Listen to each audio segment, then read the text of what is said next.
Good morning, students. How are you all? I hope you all are fine. So, today I explain direct and indirect speech. कल हम लोगों ने direct indirect speech का दो forms देखा था, एक टेंस और वर्ब चेंज और दूसरा प्लेस और टाइम चेंज। आज हम लोग इसका तीसरा और चौथा जो है वो फॉर्म देखेंगे। ठीक है, तो चलो स्टार्ट करते हैं। Direct and indirect speech question forms, इसके जो क्वेश्चन फॉर्म्स आते हैं वो कैसे होते हैं। तो direct speech and indirect speech are ways people express how something was said. मैंने कल ही आप लोगों को समझाया था कि एक ऐसा डायरेक्ट इनडायरेक्ट स्पीच ऐसा फॉर्म मतलब है जो इंसान क्या कह रहा है और एक्चुअली वो एग्जैक्टली क्या कहना चाहते हैं वो जो होता है वो डायरेक्ट स्पीच में पता चलता है। जब हम उसको इनडायरेक्ट करते हैं मतलब कोटेशन वगैरह का करते हैं तो उसमें हम परोक्ष मतलब खुद के भी जो है वाक्य वो जोड़ देते हैं। अभी देखो, reporting speech questions, direct speech questions asking who. Direct speech में जब क्वेश्चन करेंगे तो पूछेंगे who, what, when, where, why and how can be represented in indirect speech format. Question marks are not used in indirect speech formats. Direct speech में वो question format use होंगे, लेकिन indirect speech में हम लोग जब वो करेंगे तब उसमें क्वेश्चन फॉर्मेट जो है वो यूज नहीं होंगे, है ना। तो चलो देखते हैं इसका। Direct speech, who are you talking to, she asked. इसमें क्वेश्चन फॉर्म आया, हु पहले आया उसके बाद वर्ब आया, है ना। लेकिन जब इनडायरेक्ट स्पीच होगा तब क्या आएंगे, she asked me who I was talking to. तब क्या होगा, she asked me who I was talking to. समझ में आ रहा है, ऐसे करना है। My mom asked me what are you doing. मेरे मम्मी ने मुझे पूछा तुम क्या कर रहे हो। My mom asked me what I was doing.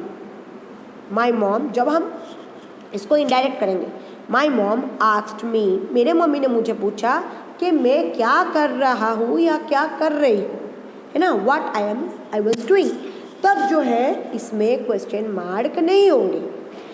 चिड़ा के asked when are we living. Craig asked when we were living, उसने पूछा कि हम लोग कहाँ रहते हैं। इनडायरेक्ट स्पीच में क्रेग ने पूछा कि व्हेन, कब तुम वहाँ पे रहते थे। My dad asked where are you meeting.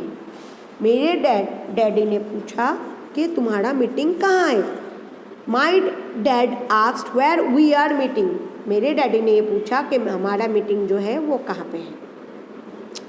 My sister asked me why are you so sad. मेरी बहन ने मुझे पूछा तुम क्यों दुखी हो। माई sister asked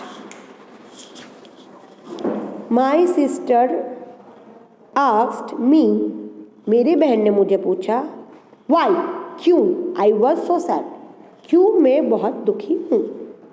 how are you doing, Jenny asked, तुम क्या कर रहे हो, जेनी ने पूछा। अब पहले कौन आएगा, ऑनर। Jenny asked how I was doing.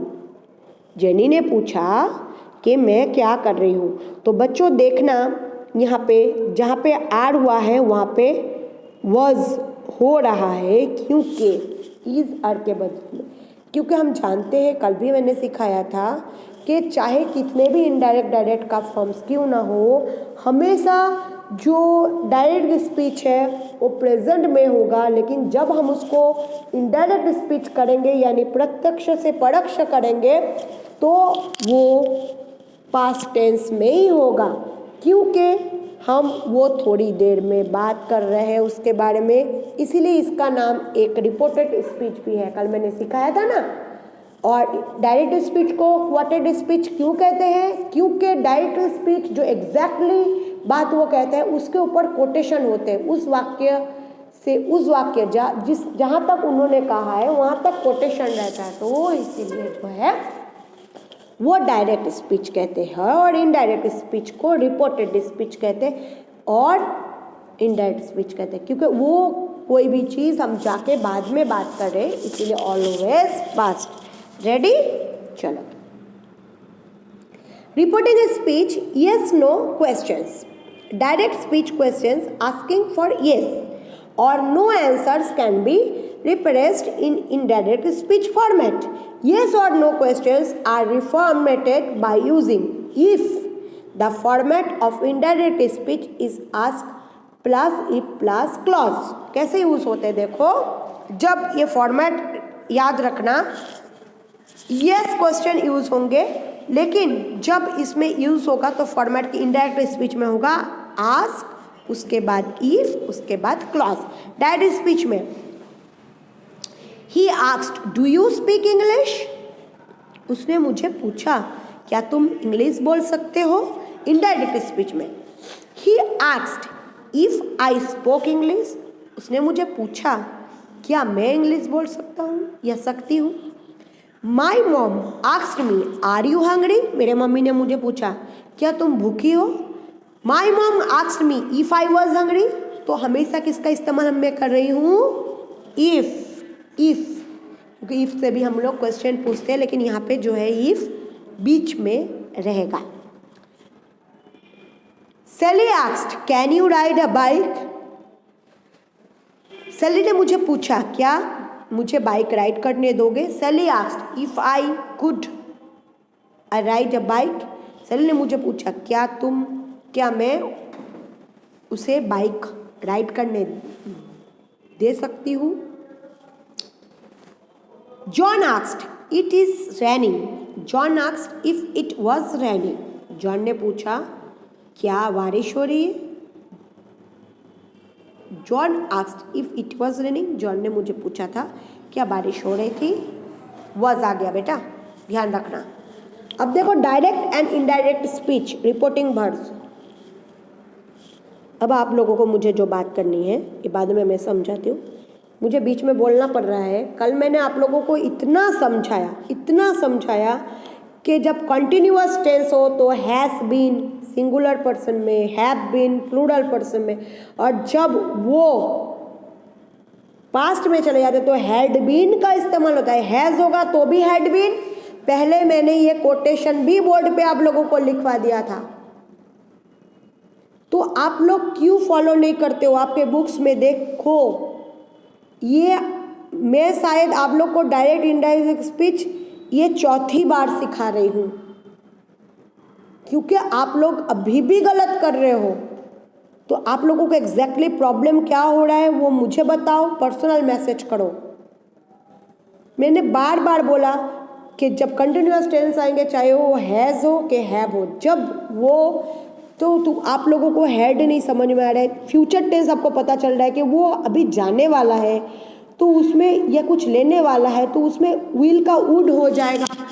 आप लोगों को क्यों ये ऐसे बहुत सारे बच्चे थे जिसके होमवर्क गलत थे, और यही मुझे आपको बताना है। आप लोग सीखो, बार बार करो, बार बार सीखो, क्योंकि हम लोग बार बार कुछ ट्राई करते तो ही एक नतीजे पे पहुंचते हैं ना। तो आज का जो लेक्चर है बहुत ध्यान से देखना बच्चों। ये आप लोगों के डायरेक्ट इनडायरेक्ट स्पीच हमेशा गलत हो रहा है, तो थोड़ा सा ध्यान दो। डायरेक्ट स्पीच जो होते हैं एंड इनडायरेक्ट स्पीच जो होते हैं are ways people express how something was said. उसमें हम जान सकते हैं कि क्या वो बोलना चाहते हैं। हम जानते हैं कि डायरेक्ट जो है वो क्वाटेड होता है, इनडायरेक्ट जो होते हैं वो रिपोर्टेड होते हैं ना। तो जो रिपोर्टिंग वर्ड्स होते हैं अलॉन्ग विथ से यानी सेड, टेल यानी टोल्ड एंड आस्क यानी आस्क्ड, है ना। तो there are many other verbs जो होते हैं that can be used to report what someone said. These are some of the most commonly use reporting words. ये सब जो है बहुत ही आसान तरीके से जो है रिपोर्टिंग वर्ड्स में यूज होते हैं ना। तो the format of for this commonly used reporting verbs is reporting verb plus infinitive to plus verb। इसका हम इस्तेमाल करते हैं। तो देखते हैं आज कुछ ऐसे examples. Advised to suggest what should be done in a certain situation.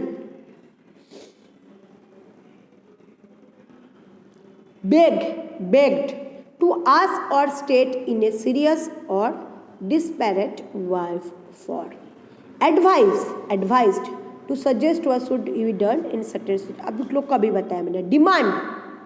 demanded to say or ask in a strong way. hoped to want or desire something to happen, कुछ आशा रखते कुछ होने वाला है ऐसा कुछ.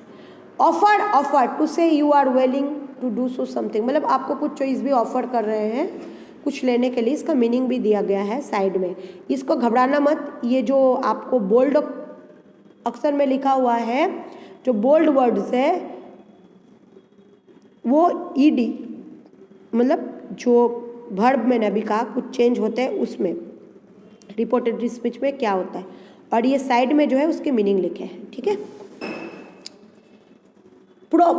promised to make a strong statement saying that you will or not do something, एक ऐसा स्टेटमेंट जो तुम कभी भी उसके खिलाफ नहीं जा सकते. swore to make a strong, sure to make a strong promise to do not something, एक ऐसा प्रॉमिस, हाँ श्योर, हम ऐसा किसी से प्रॉमिस करते हैं जिसमें हम दूसरा कुछ नहीं कर सकते, है ना. तो the format for this commonly used reporting verbs is reporting verb that clause. जो द फॉर्मेट होता है कॉमनली यूज्ड रिपोर्टिंग वर्ब्स में, और उसमें जो रिपोर्टिंग वर्ब होते हैं उस जो क्लॉज होते हैं दैट के साथ, पहले रिपोर्टिंग वर्ब फिर दैट फिर क्लॉज का इस्तेमाल होते हैं ना. अभी देखो answered to give a reactions to a question, कोई भी क्वेश्चन का रिएक्ट करना उसको कहते हैं आंसर का answered. Claimed to say that, उसको बोलना. समथिंग इज ट्रू, मतलब जिसमें वो क्लेम कर रहे हो कुछ हकीकत तो है. Commanded to give an order to show control over people. Commanded मतलब कुछ ऐसे ऑर्डर जो है जो लोगों को जो है शो करे, मतलब उसके जो आदेश का पालन करे. Commented to give an opinion explanation about something, कुछ विषय में बात हो रहा है उसमें बात करना, इसको comment. Complaint to say that you are not happy about something, अगर तुम कोई भी वस्तु के लिए खुश नहीं हो तो कंप्लेन कर रहे हो तो उसको क्या कहते हैं, complaint. Considered to think about, कुछ भी चीज में सोचना. Declare to say something is a strong and confident manner, confident manner में वो डिक्लेयर करते हैं ना यही करना है, मतलब उसका मीनिंग बता रहे हैं. तो डिक्लेयर का डिक्लेयर्ड. डिमांडेड टू से और आस्क इज अ स्ट्रॉन्ग वे, कोई भी चीज़ उसको बहुत ही बल प्रयोग उसमें मांगना, डिमांड करना, है ना. Explain to make a something more clear to understandable, उसको समझाने के लिए अच्छे से, मतलब कोई भी चीज़. गारंटी ले रहे हैं, मतलब इसमें एकदम सच्चाई है. To prompt something make a something happens, कुछ अगर होता है तो उसके लिए हाँ ये सच है, हो हुआ है.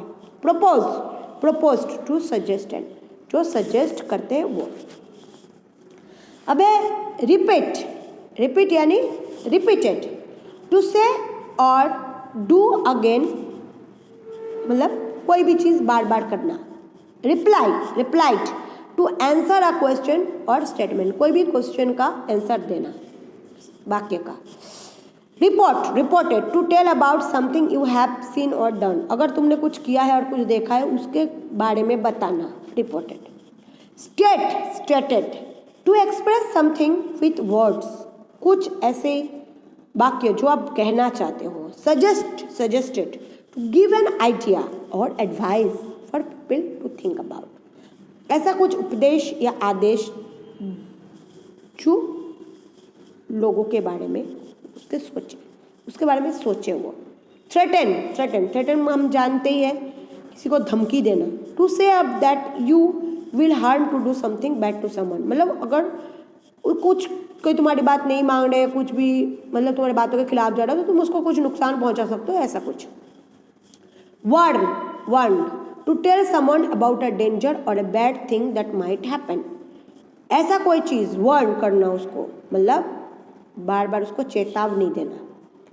कोई कुछ अगर खराब कर रहा है तो उसके खिलाफ। विश विस्ड, विश मतलब टू वांट समथिंग और to want something to happen, कुछ ऐसा चीज़ जो हो जाए, आशा रखना, है ना। तो बच्चों आज हम लोगों ने जो है ये जितने भी पॉइंट्स पढ़े वो आपको होमवर्क में मुझे लिख के बताना है, और साथ साथ जो मैंने कोटेशन समझाया है उसमें भी बॉक्स में वो भी आपको होमवर्क में लिख के बताना है। और इसके साथ साथ मैं आप लोगों को कल की जैसे PDF सेंड कर रही हूँ जो MCQ की है, 10th MCQ है, वो PDF मुझे होमवर्क में करके 2 टाइम्स बताने हैं। तो आज का जो लेक्चर हो रहा है यहीं पे ख़त्म हो रहा है। नेक्स्ट लेक्चर में हम लोग जो है फिर 2 जो है इनडायरेक्ट डायरेक्ट स्पीच के बारे में एक्सप्लेन करेंगे। तो इसमें से अगर आप लोगों को कुछ समझ में नहीं आ रहा हो, कुछ मुश्किल हो रही है, तो मुझे please please please personal message करना, मैं आप लोगों को समझाऊंगी। लेकिन सबका होमवर्क मुझे आना चाहिए, डरना मत। चाहे आप लोग गलती करो, आपसे नहीं हो रहा है तो आप मुझे कन्फेस करो कि हाँ मैडम हमसे नहीं हो रहा है, प्लीज़ आप हेल्प कर दो, मैं सबको आंसर बता दूंगी। ऐसा नहीं कि मैं नहीं बताऊंगी बेटा, पर पहले आपको ट्राई करना है। जब तक आप ट्राई नहीं करोगे तब तक आप लोग जान नहीं पाओगे कि हमको आगे क्या करना है, कैसे करना है। इसलिए वीडियो तो आप लोग को देखना ज़रूरी है, समझना भी ज़रूरी है, और साथ साथ होमवर्क करना तो बहुत ही ज़्यादा ज़रूरी है ना। तो आज का होमवर्क मुझे सबका होमवर्क चाहिए। तो आज का लेक्चर जो है ना बेटा यहाँ पे ख़त्म हो रहा है। नेक्स्ट लेक्चर में हम लोग जो है और 2 पार्ट जो है इसके डायरेक्ट इनडायरेक्ट के उसके बारे में एक्सप्लेन करेंगे। So take care yourself, good bye all, stay safe, stay home.